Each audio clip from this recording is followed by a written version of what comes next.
Hello students, this is Nitesh sir.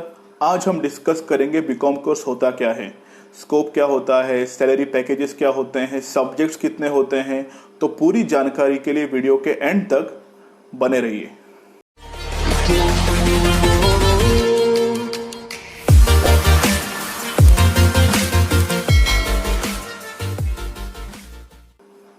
तो चलिए student start करते हैं बीकॉम कोर्स इन डिटेल। तो बीकॉम कोर्स को कहा जाता है बैचलर ऑफ कॉमर्स। ओके,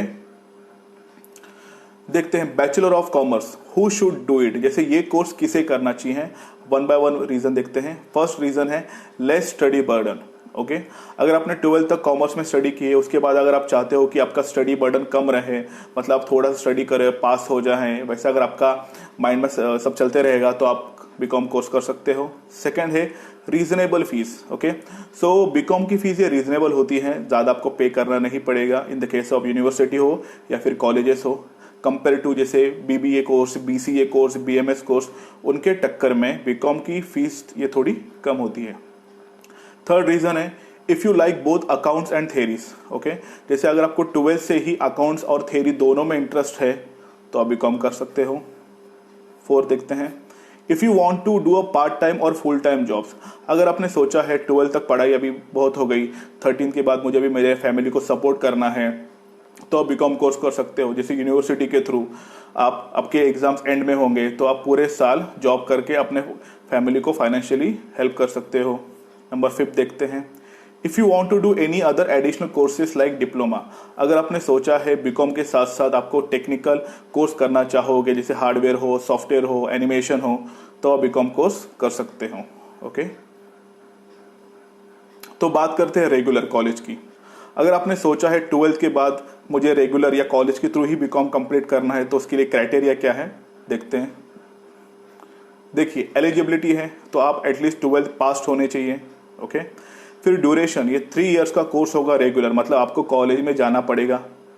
फिर है exams, 2 semester in each year, मतलब हर एक साल में टोटल कितने सेमिस्टर होंगे, 2 सेमिस्टर, तो टोटल हो जाएंगी 2 into 3 year, total it will be 6 semesters. Okay, college fees हो सकती है आपकी 5,000 to 12,000, डिपेंड्स अपॉन किस कॉलेज में आपकी लिस्ट लगती है उसके ऊपर।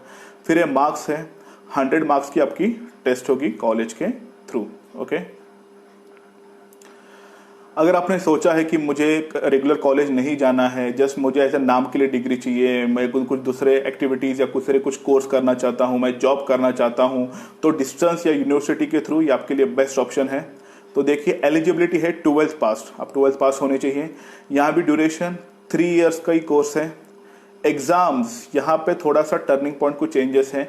एग्जाम्स होंगे यहाँ पे 1 सेमिस्टर इन ईच ईयर, मतलब जैसे कॉलेज में कैसे थे हर साल में 2 एग्जाम, यहाँ पे आपके हर साल में सिर्फ एक ही एग्जाम होगी, और मोस्ट ऑफ द टाइम वो मार्च टू मई इस मंथ में होती है।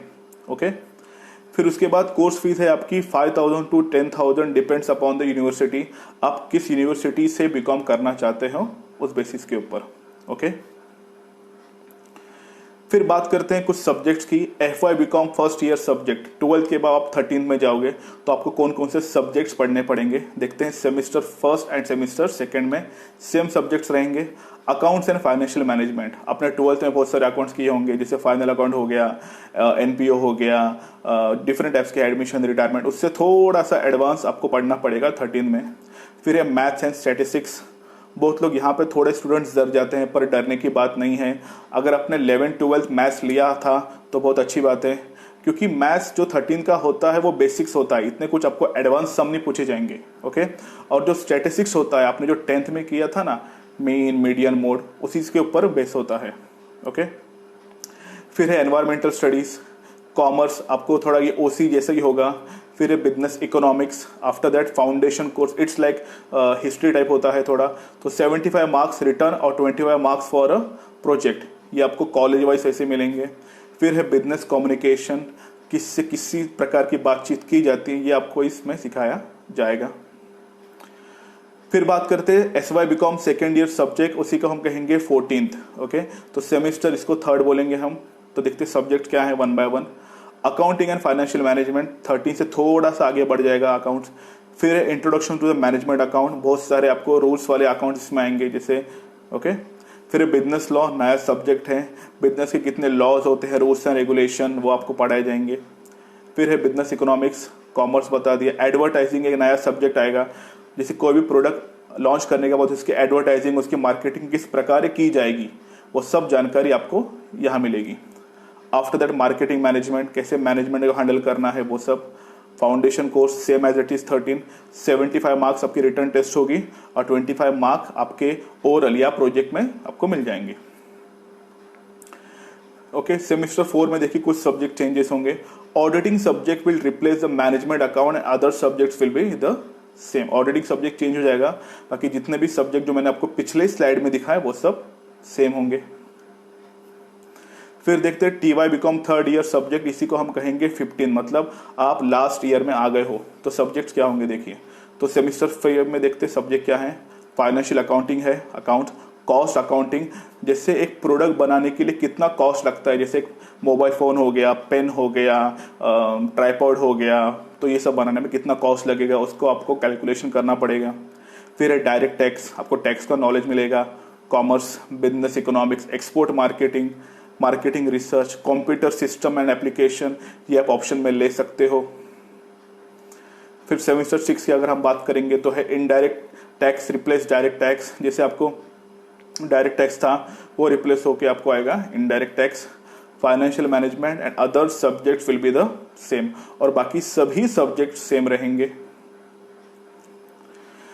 अगर आपने बीकॉम कंप्लीट कर लिया तो आप किस किस जॉब पोस्ट के लिए अप्लाई कर सकते हो, देखते हैं one by one. Accounting and auditing, आप किसी कंपनी के, बैंक के ऑफिस में, बैक ऑफिस में काम कर सकते हो एज अकाउंटेंट, ओके। और as a auditor, auditor means क्या होता है, जो अकाउंट्स का डबल वेरिफिकेशन करता है वो।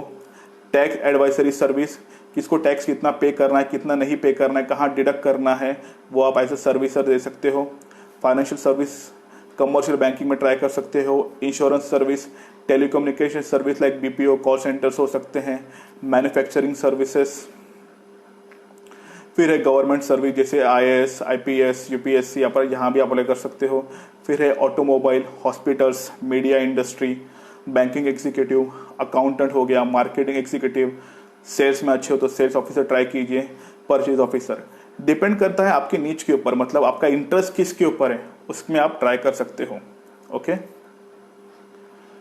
Very important point, sir BCom कर लिया, जॉब पोस्ट पता चल गया, सर सैलरी का क्या, सैलरी कितनी मिलेगी, तो देखते हैं स्क्रीन के ऊपर।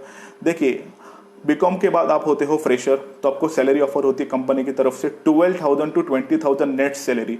नेट सैलरी मतलब इन हैंड, आपके हाथों में उतनी सैलरी आपको मिलेगी। ओके, अगर आप एक्सपीरियंस होल्डर बन गए, लाइक एक कंपनी में आपने 2-3 साल काम किया, ओके, तो आपका एक्सपीरियंस बढ़ेगा, तो उस एक्सपीरियंस के ऊपर आपको ज़्यादा सैलरी ऑफर होगी, जैसे 20,000 to 60,000 net salary, it means in hand. Okay, पर फोकस कीजिए जो मैंने यहाँ लिखा है note, salary structure depends upon your skills, job profile, experience and your company. Okay, जैसे मैं आपको एक स्टोरी सुनाता हूँ। सपोज आप और आपके दोस्त, अब दोनों सेम कॉलेज से ग्रेजुएट हो गए, तो कुछ समय के बाद दोनों को जॉब लग जाता है, उसको सैलरी सपोज ज़्यादा मिलती है, आपको सैलरी कम मिलती है, तो आपके ऊपर सबसे बड़ा क्वेश्चन मार्क होता है कि ऐसा क्या है, स्कूल सेम था, कॉलेज सेम था, तो परसेंटेज भी थोड़े 19-20 थोड़े आगे पीछे थे, फिर भी उसको सैलरी ज़्यादा क्यों मिल रही है, ऐसा मैंने क्या पाप किया है। तो याद रखिए उसने अपने कम्युनिकेशन स्किल्स, इंग्लिश स्पीकिंग हो गया, हाँ जैसे इस पे काम किया होगा, या उसने IT में अच्छा काम किया होगा, Word, Excel, PowerPoint, Tally उसको अच्छी तरह से आते होंगे।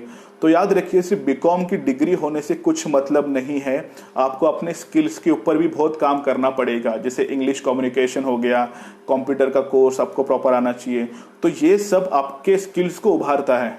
ओके, तो याद रखिए your salary structure depends upon your skills, job profile, जैसे अगर वो हायर जॉब प्रोफाइल पे होगा, आप एक कम जॉब प्रोफाइल पे होगा, जैसे उसकी पोस्ट ज़्यादा होगी, आपकी पोस्ट कम होगी, या फिर एक्सपीरियंस, उसको 3 साल का एक्सपीरियंस है, आपको 1 साल का एक्सपीरियंस है, उसकी कंपनी अच्छी ब्रांडेड है, आपकी इतनी नहीं है, तो ये सब क्राइटेरिया भी होता है सैलरी का।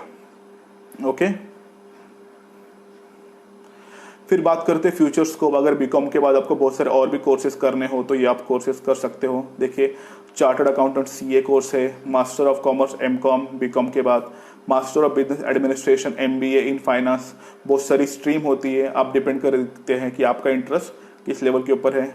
सर्टिफाइड मैनेजमेंट अकाउंटेंट CMA, फिर chartered financial analyst TFA, US certified public accounting, account में इंटरेस्ट है तो यहाँ भी जा सकते हो आप।